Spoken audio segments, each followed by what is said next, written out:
Dear colleagues, thank you for responding to our invitation.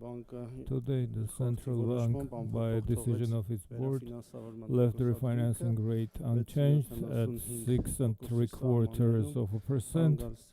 Mr. Galstyan will present the. Thank you.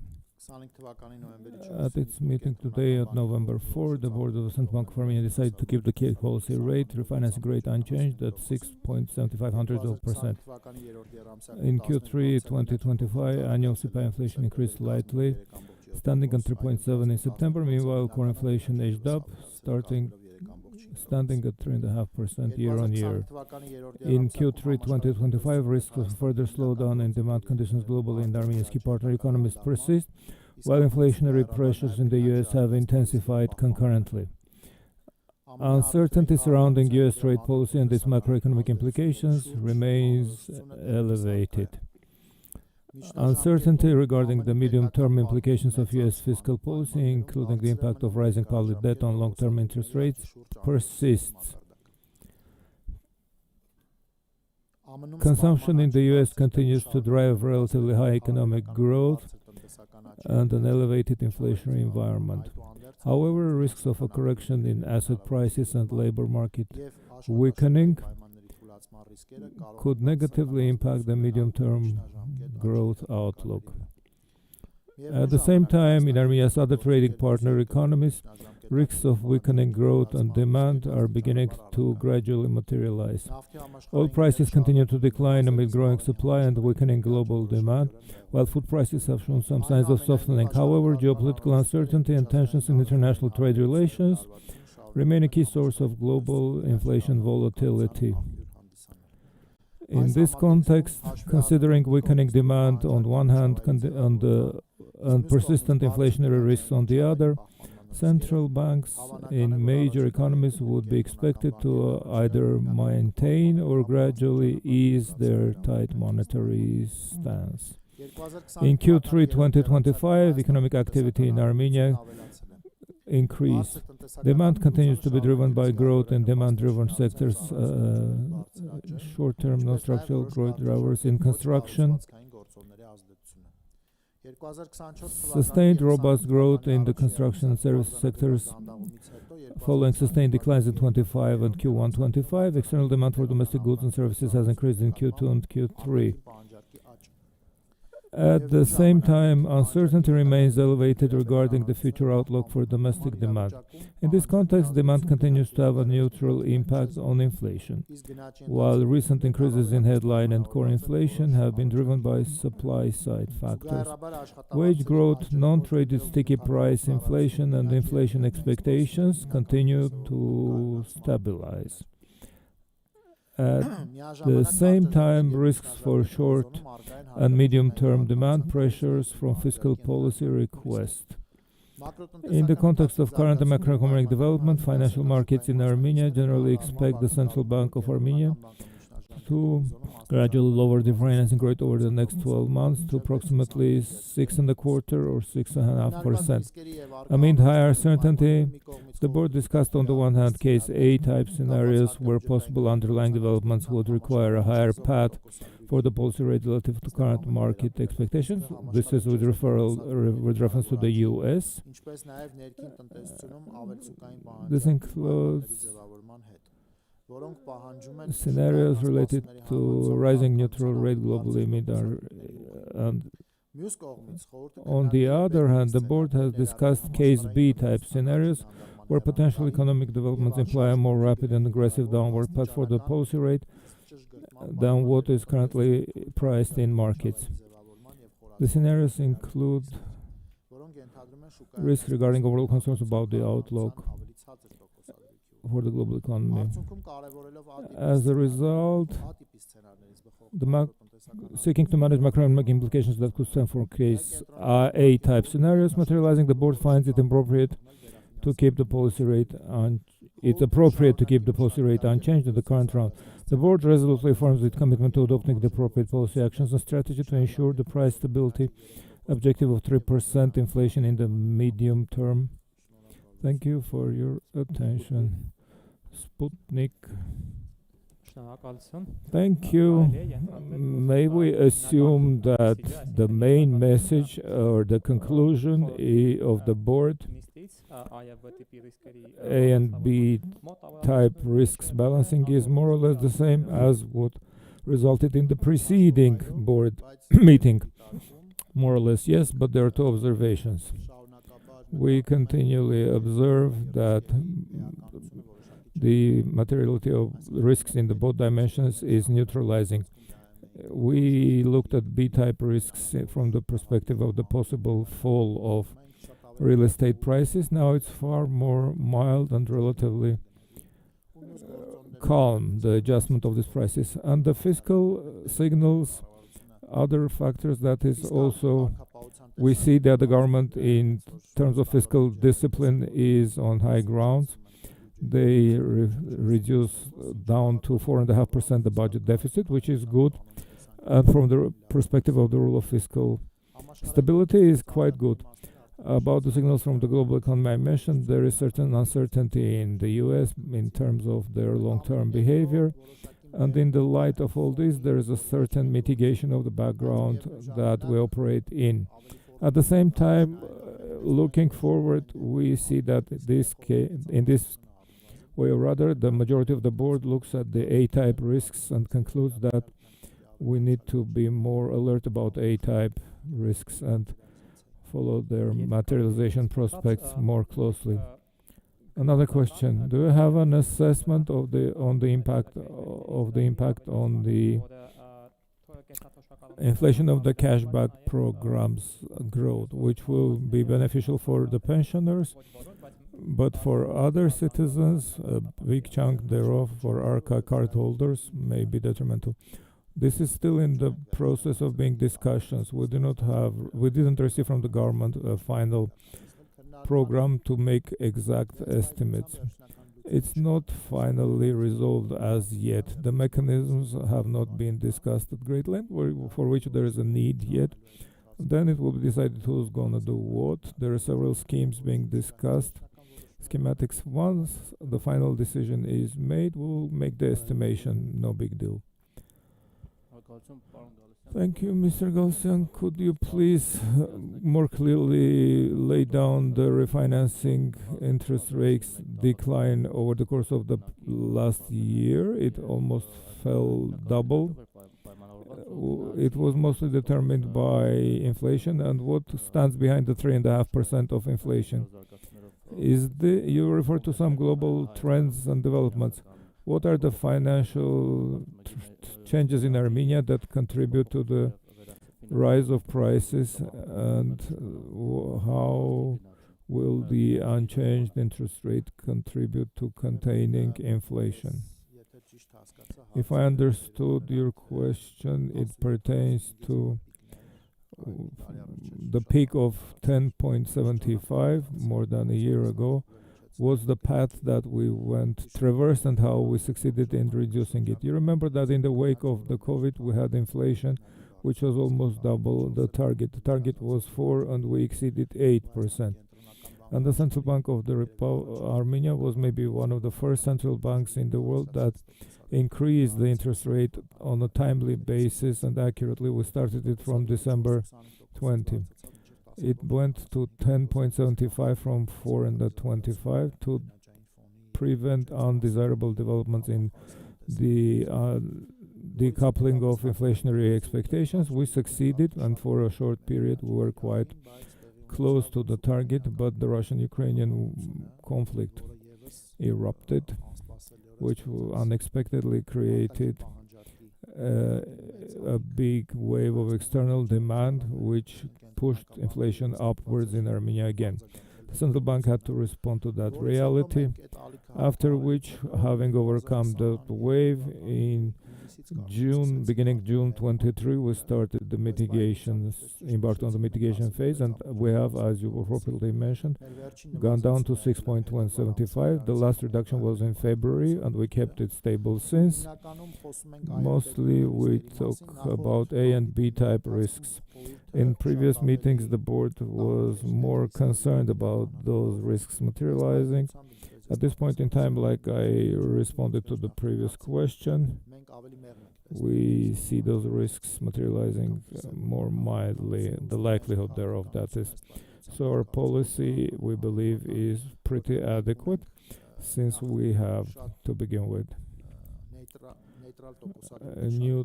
the neutral rate is quite close to what we have, and the GDP growth is close to potential. So we think we're in a good position. We have high economic growth and low inflation.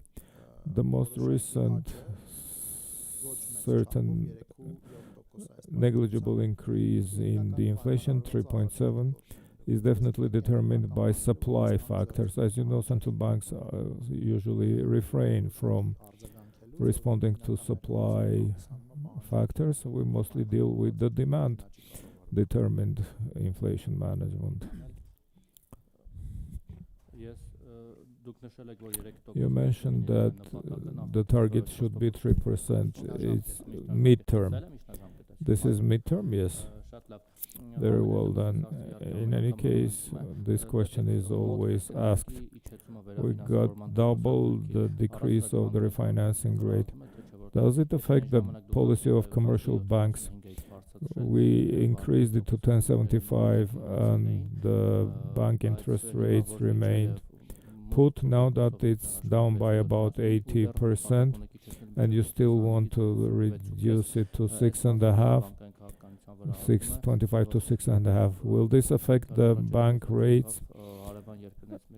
In one of the neighboring countries, maybe in Russia, I can't recall, their margin is very low of the commercial banks, whereas in Armenia it's about double that, or is more, give or take 10%. They take deposits at 9-10% and they lend at 20, 21, 23%.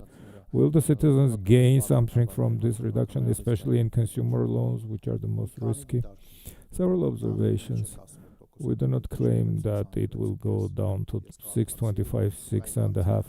That's what the expectation of the market is, that in midterm horizon, the central bank interest rate may get down to that level. In view of the circumstances I mentioned, we disagree with the market.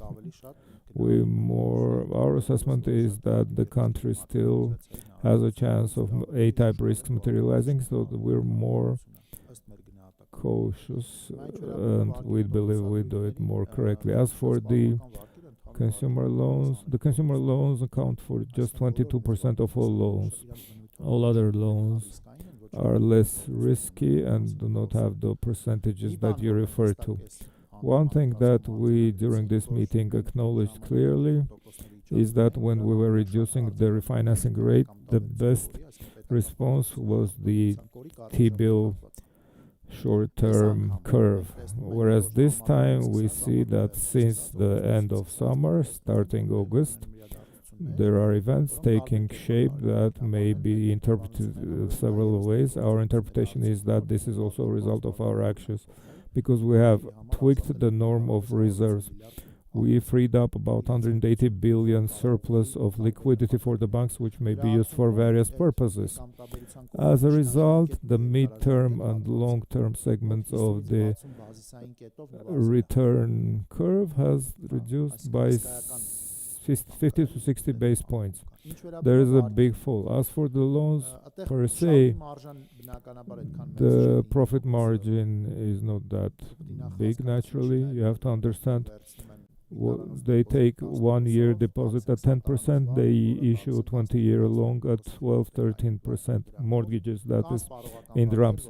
There are consumer loans that could be up to 20% depending on the riskiness of the client. We look at the average consumer loan being lower than 20%. You refer to neighboring countries. This is manipulated. I also talked with Georgia and Russian colleagues, with Kazakh colleagues.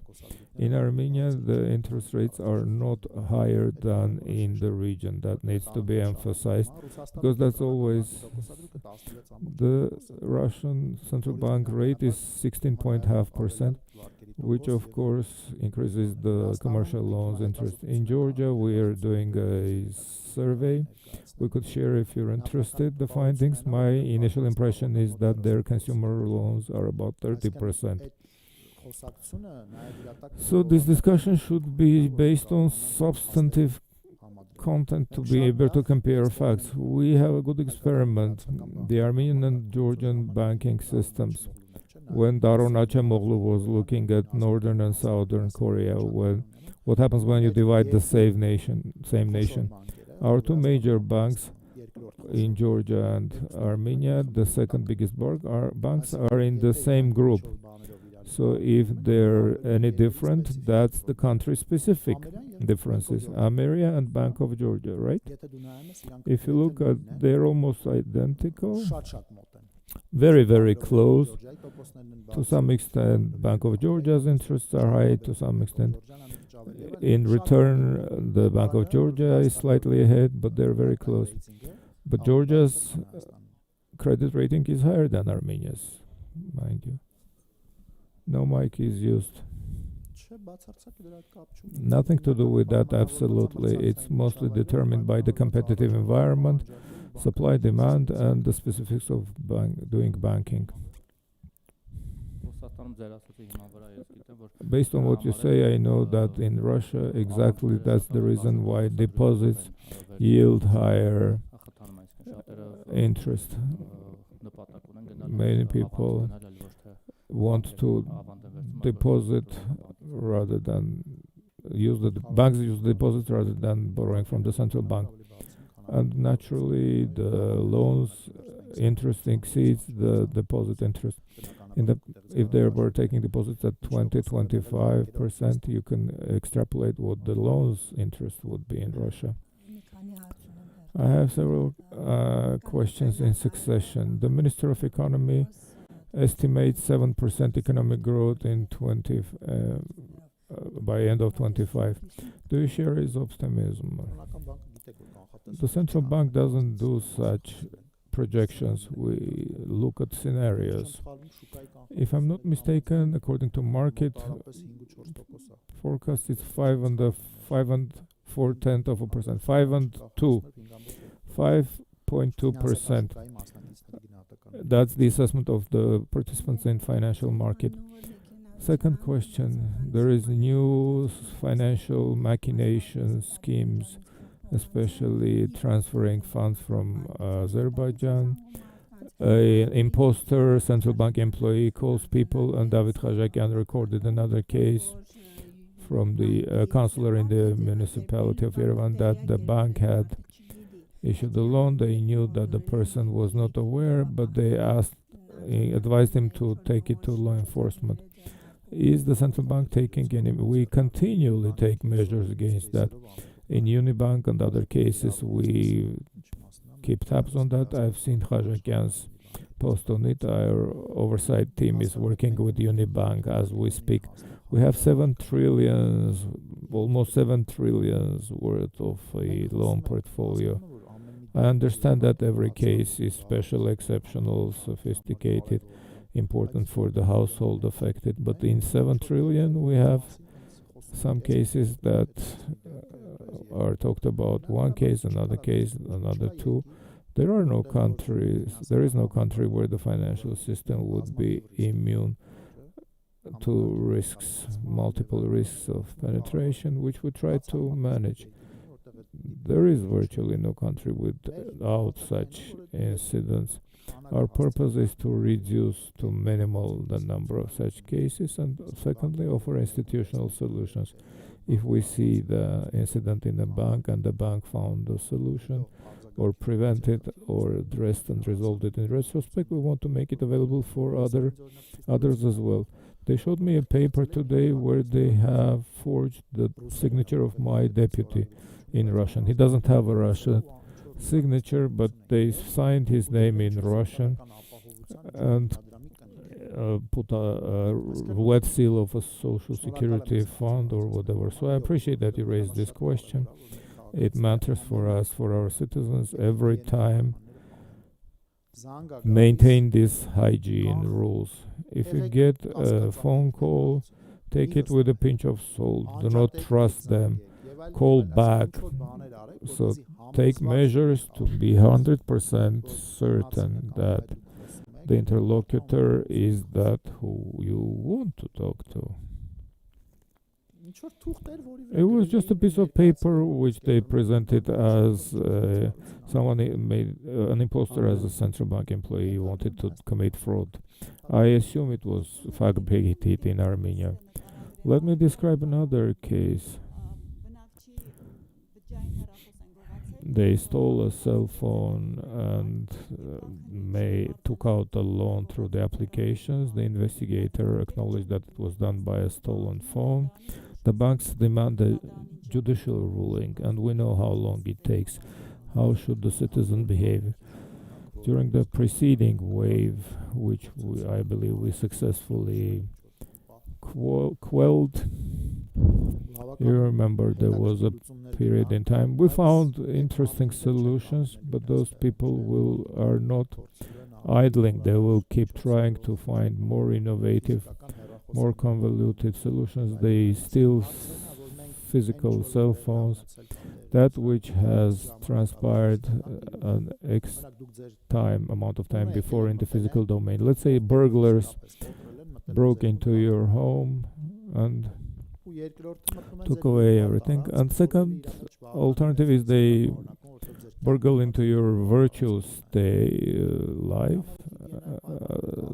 Therefore, the rules of hygiene, online hygiene, are important. I believe that the banks will find solutions and we will move onwards. Our issue is to offer systemic solutions. In individual cases, most of the cases have been resolved. The banks yielded, struck agreements. That will be done again, but the idea is not to get to a point whereupon we face a fork in the road, whereupon the scale of the problem would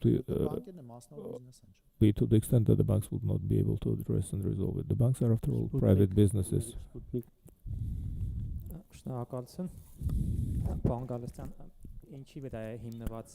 What's the basis of the assumption that the demand for real estate will not slump as was imagined in the past? And about the US, in fact, the fiscal easement that was declared within the recent days, if I understand it rightly, they're mostly pertaining to short-term rather than the long-term horizon. The quantitative easing as of December 1 and the short-term reduction of the interest rate. I'll start with the last question. If I'm not mistaken, they're cleaning up the balance sheet. They're graduating from that program. As for the percentage rate going down by 0.25%, the Powell is not guaranteed that the same step will be taken in December. That's an important nuance which you have to pay attention to. The issue of the United States is longer term. If you look at the level of their debt or the budget deficit, there is obvious possible risk of fiscal instability. If for some reason there comes a time when the market thinks those risks are high, we will have upwards trend of movement of American interest rates, which will affect the rest of the world, who's paying it close attention. In this respect, I think the American issues belong to a longer term domain, and that concerns us more than what's in the near term. You will see it in the market as well, although our interest rates within the last two meetings have been reduced. But look at the returns of the Treasury. It's the interest rate that includes the longer term vision about the potential shift in interests. The interests have not changed for 10-year T-bills in the States. This is a signal for policymakers as to the extent in which it's works out to anchor inflationary expectations in the market. And the first question about mortgages. It's not a prediction or a premonition, it's based on real facts. We look at the preceding several months fall in prices, it's 0.1, similar figures. In year one, it's slower.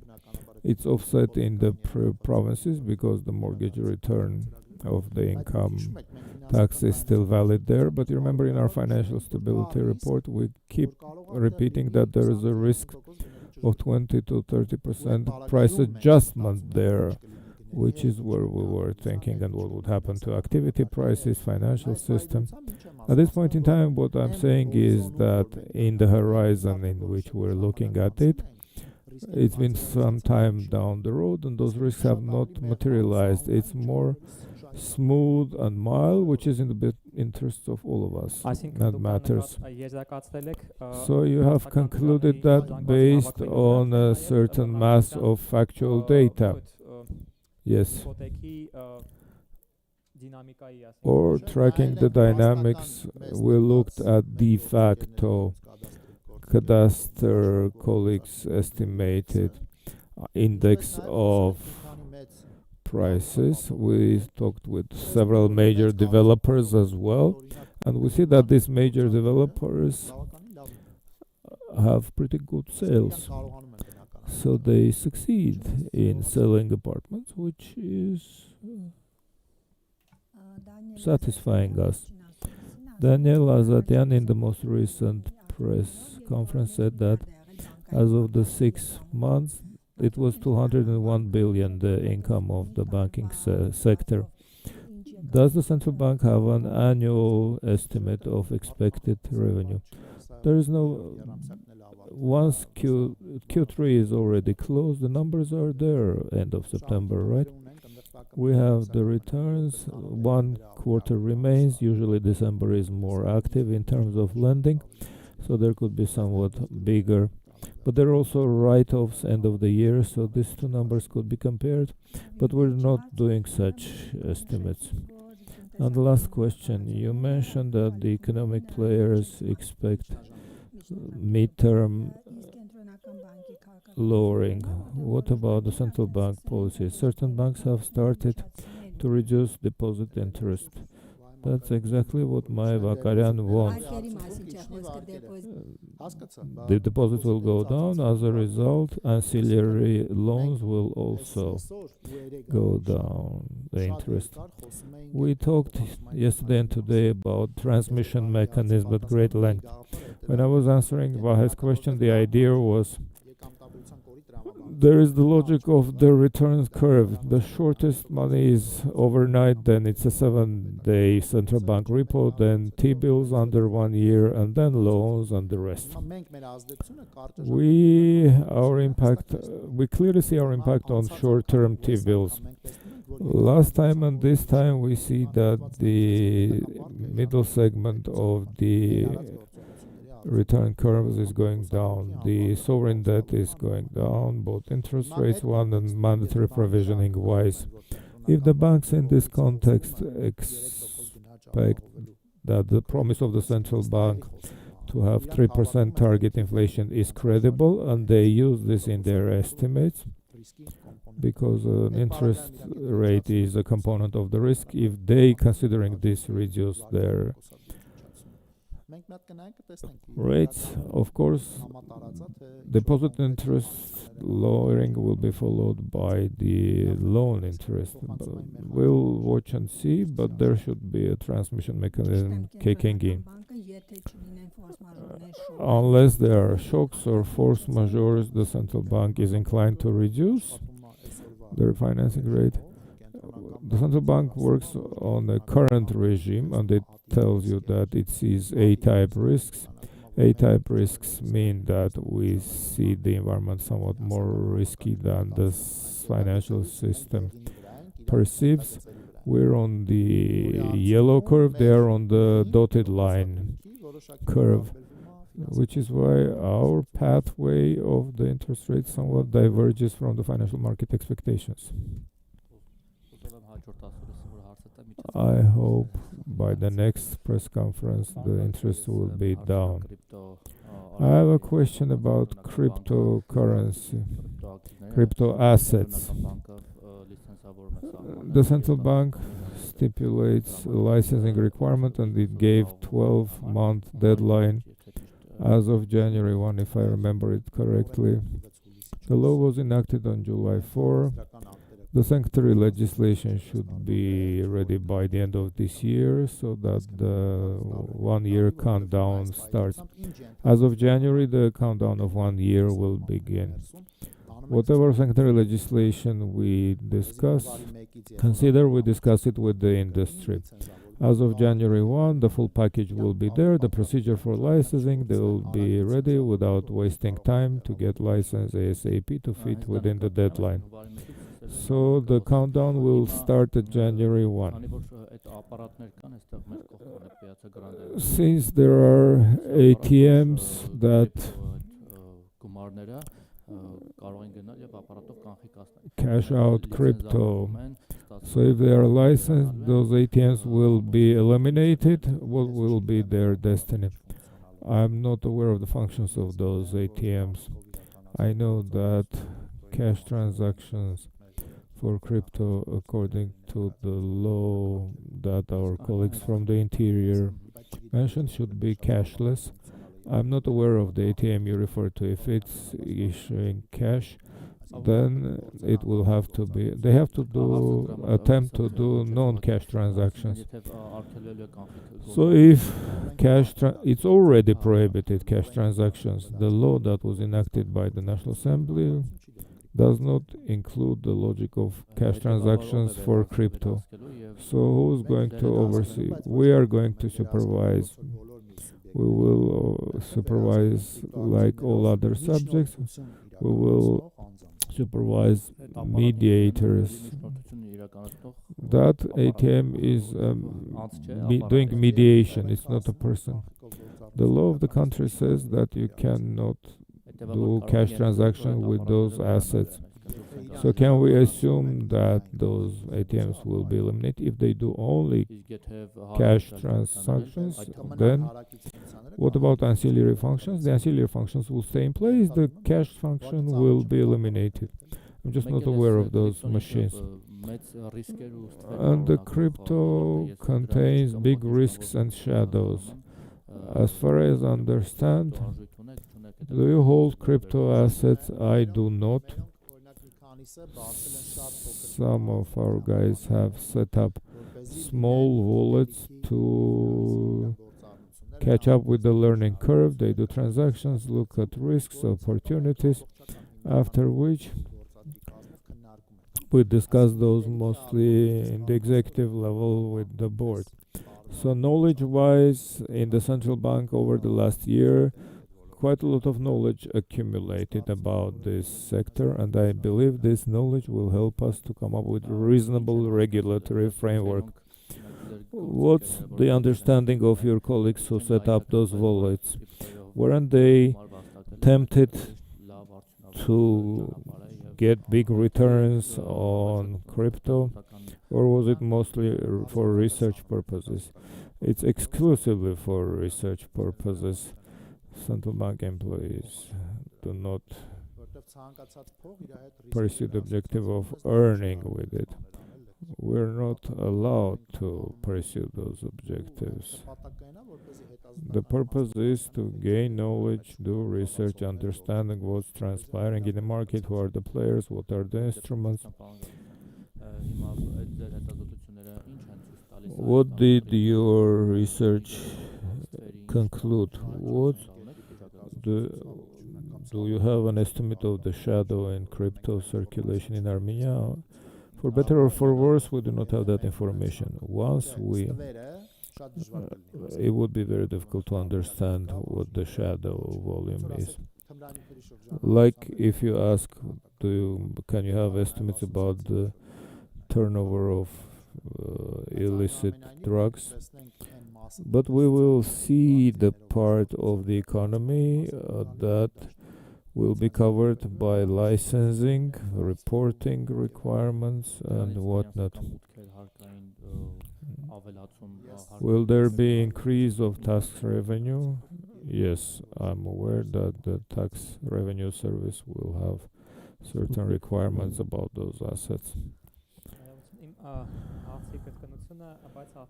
I'm repeating the question, but in the context of universal insurance. Do you have estimates about inflation impact?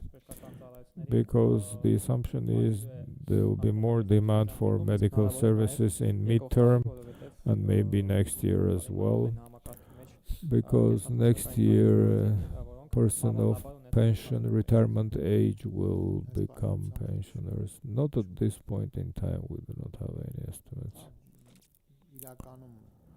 In reality, hike tells me that the weight of health services in the total inflation is quite low, but we will look at it to gain an understanding. With your permission,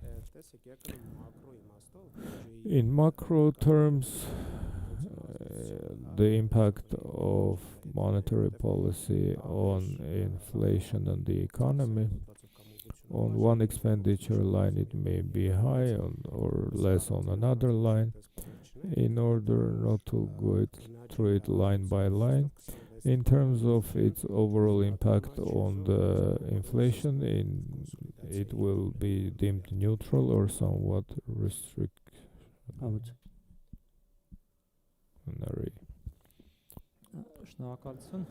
Thank you. About services, the de facto in the services inflation, the sticky prices, hospitality and catering, HoReCa, 4.4% by the statistics. Education is 3.3, health is somewhat higher, not too high, 8.8. The services which we usually associate with high demand or demand driven. Are we talking about inflation or activity indicator? Oh, oh yes, you're quite right.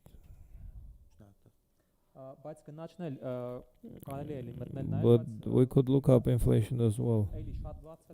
It wasn't very high. It was even substantially not higher than the average inflation. It's services inflation is stabilized about over 2%, which is good.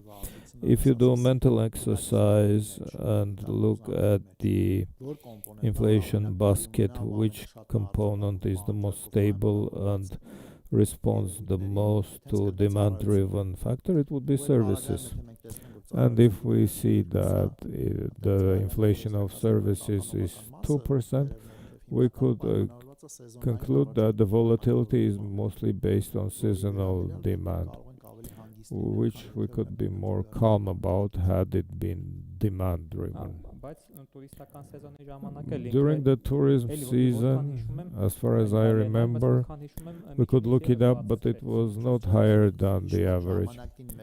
You remember once there was a time when our concern, when the inflation was high, alongside that, our main concern was that since the types of services that never grow in Armenia and are usually stable, those started like hairdressers, repairs, those components were more sensitive for us.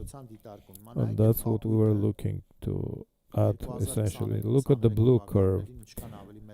How much more weight did it have in 22-23 in the total services as opposed to the weight it has now? It's a good result. That's what our policy got. Two other questions. Thank you. What are financial market expectations based? Why are they lower than what you have in your horizon? They do short-term estimates. We have an interesting exercise which we will pursue further. We want to see what their perception is determined. They tell their narrative of the economic development and inflation, which we try to compare. They see it somewhat differently than we do, which is normal. Every country, every market has divergent opinions by different players about the situation. We're mostly departing from our newly adopted policy. We keep our economy, our population, our people away from the dark corners or the least regret, the worst case scenarios. We're more cautious than the market, which is normal perhaps. What about this certain divergence negligible? If you look at today, because we don't know whether theirs is, they say 1 year horizon, this or that may happen. Has this discrepancy always been there? Let's say if it was in place within the last decade, it must become background and must be neutral. We're not measuring it. We started measuring it only under this new framework. We gave the baseline, we replaced the baseline by market expectations, didn't we? Let me add one more thing. This may sound like a statement which I believe is important. It's one of our communication tools. Every quarter, after determining the refinancing rate, when we publish also the monetary policy, the day after, Wednesday at 4 p.m., we have a live broadcast of a meeting with the financial sector analysts. It will be broadcast streamed live, so for those interested in finances, it may be of interest to follow those meetings. You will see when the financial analysts meet and talk with our team, we get a certain better idea about their perception other than guesswork.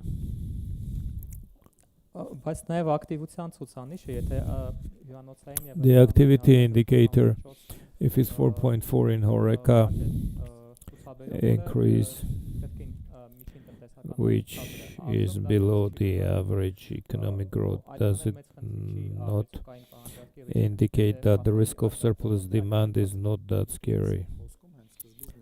That's what I mentioned in my intervention, that we're close to potential. The output gap has been closed, let's put it this way, or is somewhat positive. In any case, we're close to our potential. Along the general, not point, our overall GDP in its growth is close to its potential. So we will conclude now. Thank you.